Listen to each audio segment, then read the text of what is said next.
Hello everyone, welcome back again to Liverpool Report today. We've got the latest updates on our beloved club Liverpool, but before we dive in, make sure to subscribe so you never miss a moment of Liverpool Report news. Let's get started. Liverpool target Xavi Simons is facing a nightmare situation at RB Leipzig after being told he can't fulfill a huge role at the club. The Dutch midfielder has been identified as a potential summer addition for the recently crowned Premier League champions. It has been claimed that Liverpool are readying a £51 million bid for the former Paris Saint-Germain starlet ahead of the window.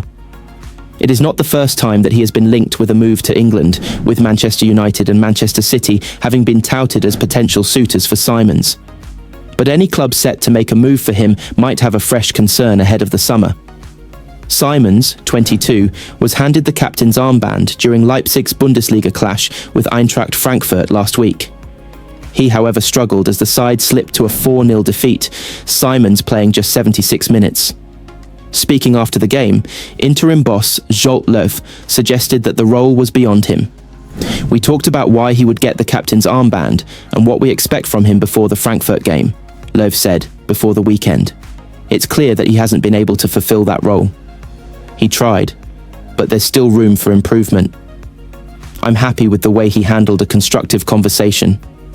We both would have liked things to have gone differently. I won't be making the captaincy decision for the forthcoming match on my own."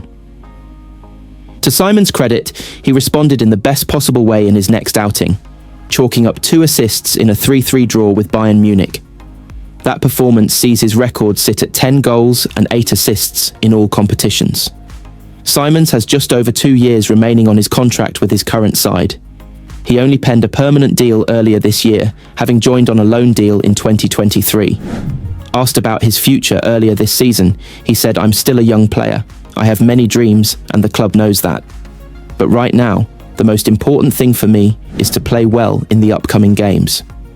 He added, "Then we have the international matches, and after that we'll sit down and see what happens." Ex-Liverpool boss Jurgen Klopp could potentially play a huge role in Simons' future, with the German now employed by Red Bull as their head of global soccer. Leipzig and Simons will be back in action this Saturday as they take on Werder Bremen in their penultimate Bundesliga game. They remain 2 points off the Champions League places. "If you're not going forward, you're going backward," goes the phrase. And Liverpool's transfer plans suggest that they don't intend to stand still. The Reds are fresh off being crowned Premier League champions and haven't even lifted the trophy. But the wheels are turning on what Arneslot has hinted will be a big summer. After the futures of Mo Salah and Virgil-van-Dijk were resolved with new 2-year deals for the pair, Liverpool sporting director Richard Hughes isn't facing as much of a rebuild. The Reds will, though, need to find a new right-back after Trent Alexander-Arnold confirmed that he'd be leaving Anfield at the end of his contract this summer.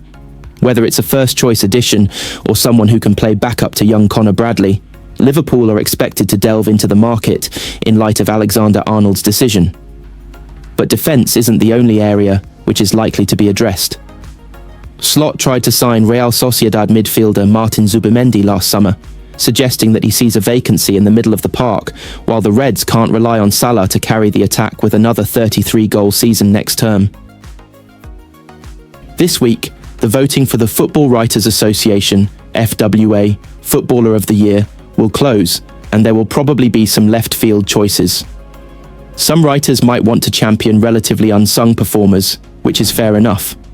Some writers like to highlight a player who has been outstanding in a struggling team, one having already declared his vote for Bruno Fernandes.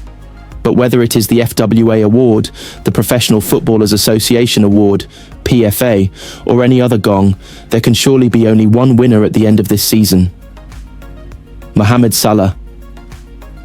If there is any realistic competition for Salah, it would come from within his own squad. Such has been Liverpool's crushing superiority. Individual accolades are rarely given to defenders. Only once in the last 36 years has a defender been named Footballer of the Year, Ruben Dias collecting the honour for the 2021 season.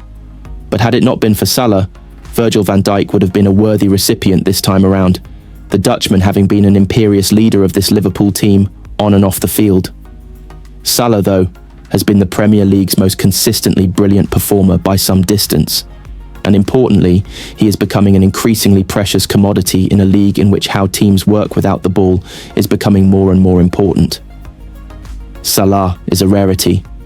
He is such a potent attacking force that he does not care for defensive graft, is clearly not a fan of hard pressing, and tracks back only in an obvious emergency. Thierry Henry was like that. And that is why Salah and Henry are true Premier League greats. While Salah will dominate the senior awards, the competition for the best young player of the season is tighter. Aston Villa's Morgan Rogers has had an eye-catching campaign, and Adam Wharton has been excellent for Crystal Palace. But for me, two defenders would be battling it out for the young player honour, although the future for Miles Lewis-Skelly probably lies in a more advanced position.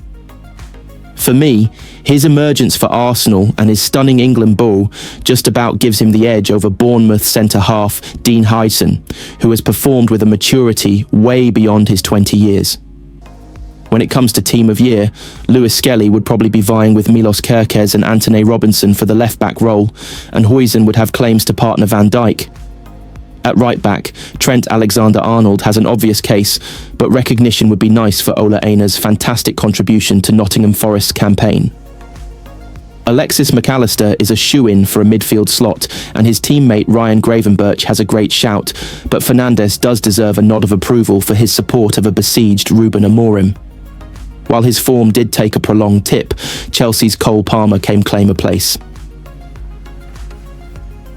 Playing 4-3-3, Salah is, of course, an automatic choice, and Alexander Isak plays through the middle in preference to Erling Haaland and Chris Wood, with the final attacking slot going to the vastly underrated title winners, Luis Diaz. But it is Salah who is the jewel in the crown, and Salah who is, by anybody's measurement criteria, the footballer of the year. One-away Liverpool star Trent Alexander-Arnold has been warned that battling his way into the Real Madrid team won't be easy. The Liverpool defender confirmed on Monday that he is leaving Anfield this summer, following months of speculation. The Reds' right-back is now set to join Los Blancos on a free transfer, ending his 20-year relationship with Liverpool. While he is regarded as a generational talent, Alexander-Arnold's defensive capacity has often come under scrutiny. Alexander-Arnold's pending move to the Spanish capital has now been hailed as a brave decision by ex-Madridistas Alvaro Benito and Rafa Alcorta. But the duo have cast doubt on the fullback's capacity to slot into the team, especially when a new manager takes the helm, with the 26-year-old's inclusion even appearing as impossible. With Carlo Ancelotti expected to depart this summer, Bayer Leverkusen's Xabi Alonso has been heavily linked with the post. Benito, who won La Liga with Madrid in 1996, has queried just where Alexander-Arnold will function in a first-tier team governed by the former Spain midfielder. What needs to be seen is how the defence will be organised by whoever comes in as coach, like Xabi Alonso, for example, Benito said. Harom Keto.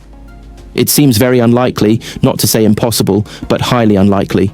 He's a shallower player than Marcos Llorente, former Real Madrid right wing-back, for example, but he's a passer because his through balls are very good, because he centres very well, and because he has that drive inside. Benito also harbours concerns that the England star will struggle to oust Dani Carvajal from the right-back position.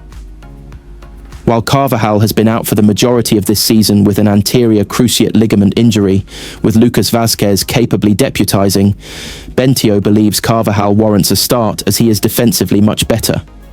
However, Alcorta, who won 2 league titles with Madrid, countered, believing Alexander-Arnold has youth on his side, with Carvajal now 33. Yet in another blow to Alexander-Arnold, he has a firm choice should Los Blancos need to make a crucial decision in the position. There is an age difference, he said, and Carvajal isn't eternal. Knowing him, I think he'll recover and will continue for more seasons. It's not bad to have someone so you can manage the veteran's career. What remains to be seen is who will play in important matches. If he's Carvajal available, you must go for him.